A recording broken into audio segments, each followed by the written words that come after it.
breathtaking. One of the most beautiful cars to come out in the last 5 to 10 years. Overrated piece of crap car. It's a shame that they even stuck the badge on it. Hey, my name is Andy, and today we're going to be doing underrated, overrated Aston Martin Edition. Let's go. Now, Aston Martin have a huge history dating back to pre-World War II, so I'm not going to cover all of their cars, but I will be covering their most noteworthy and interesting ones, starting with the Aston Martin DB5. It was in the James Bond film Goldfinger from 1964, but interestingly enough, in the books written by Ian Fleming, James Bond actually drove a Bentley. It is an icon, it is a symbol of spies and cool shit everywhere, and for that reason, the Aston Martin DB5 is correctly rated. It is not overrated by any means, but it's not underrated because it is so iconic. The DB5 is a correctly rated car. Moving on, we've got the Aston Martin DB7. Now, I'm not old enough to understand the significance of this car, and if there even is a significance to this car, but I gotta say it's overrated because it didn't really change the game for Aston Martin. There wasn't anything too amazingly special, and in fact, it used parts from other cars. Not to say that Aston Martin hasn't done that before and still continues to do that, but I think the DB7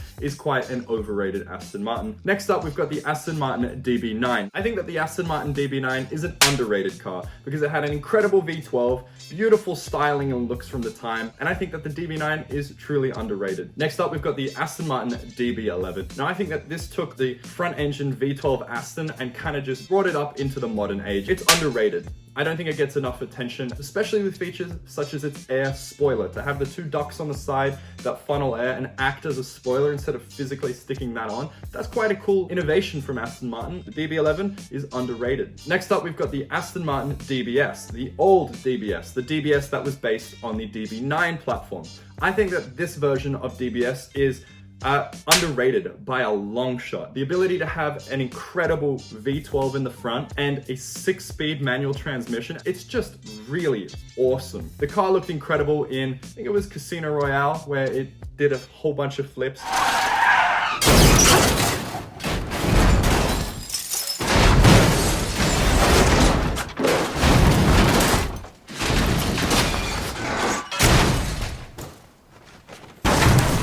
The looks on this thing, such an aggressive angular front end. I think that they did an incredible job on that DBS, and I think it is well and truly underrated. Next we have the new DBS Superleggera. I think that they did a really bang up job recreating that magic, that true Aston Martin cool factor backed up with performance. I don't want to say it's underrated because I don't think it is underrated. It hasn't got mind-numbing performance figures. It isn't the most luxurious car out there, but it does a pretty good job of blending the two, and I will say that the new DBS is correctly rated. Next up, we have the Aston Martin V8 and V12 Vantages. I think that they were underrated, especially the V12 Vantage.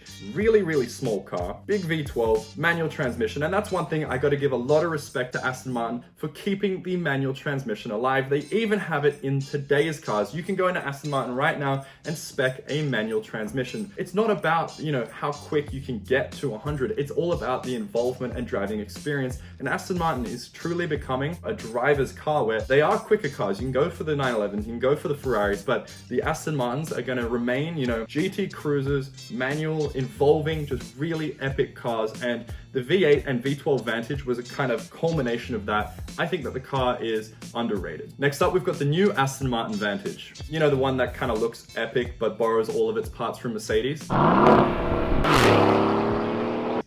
Almost all of them. It's a Mercedes with an Aston Martin body. Yes, that's exactly what it is. But nevertheless, it is a really incredible iteration. And I mean, if I had to have those AMG performance parts in an AMG or that Aston Martin Vantage, I'd take it in the Aston Martin. At the end of the day, you're buying the Aston Martin because it comes in a manual and it looks incredible. That's really what it comes down to. The Aston Martin Vantage, it's not underrated. It really isn't. It's a correctly rated car. Next up, we've got the Aston Martin Vanquish. Now, the Vanquish came in various iterations, but I'm specifically talking about the early 2000s Vanquish, the one seen in the Pierce Brosnan era of James Bond. Now, these cars, I think they were overrated. They had a single clutch semi-automatic transmission that was famously absolutely garbage. Horrible. Jeremy Clarkson raved about how crap it was. They say they've cracked it with the Vanquish S, so let's find out. Up changes are still ludicrously jerky though.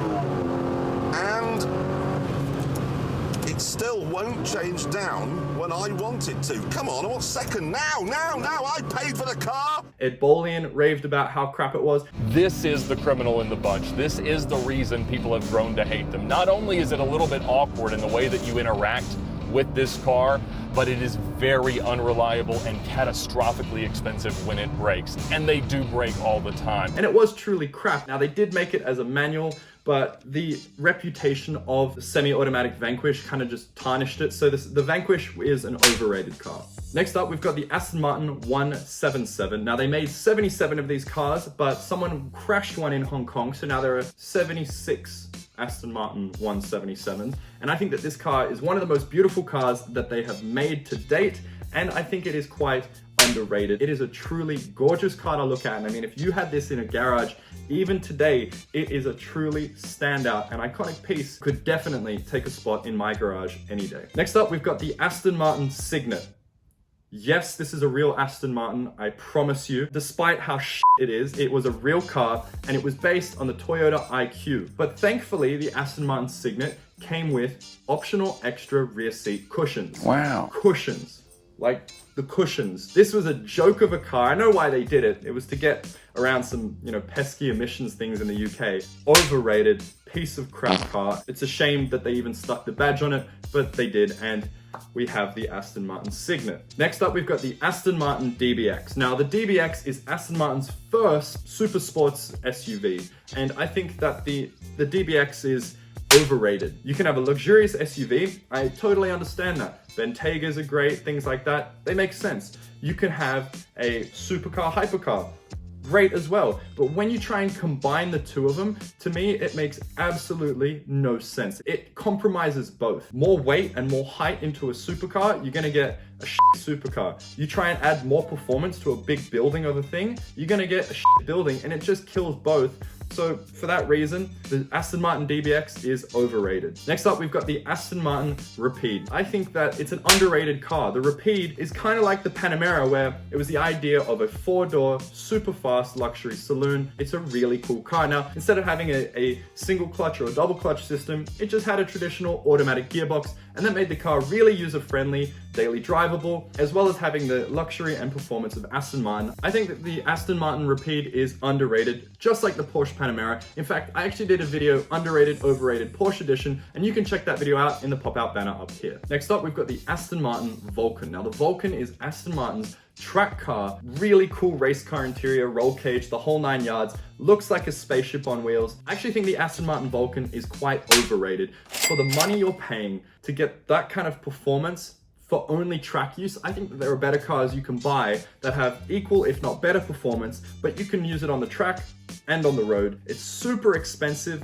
but for that price, I don't really think it's justified. I don't think you're getting the value from it. So the Vulcan is an overrated car. Next up, we've got the Aston Martin Valkyrie. Now, the Valkyrie is designed to compete with the AMG Project One. The Valkyrie is truly an incredible car using hybrid technology and developed by Red Bull's Formula One team. It is an underrated car. Incredible that these manufacturers are now trying to take that Formula One performance and stick it in road cars. And the Valkyrie actually comes in two variants. It comes in a road-going standard version and a track-only AMR performance version, which is just more insane and more ridiculous. And to have a naturally aspirated Cosworth V12 mated with a hybrid system and just over 1,000 kilograms of curb weight, this car is mental, just truly blistering performance. And it's going to be interesting to see when people start taking their Valkyries and comparing them to AMG Project Ones. That is truly insane. Special mention to the Aston Martin Victor. The Aston Martin Victor is a one-off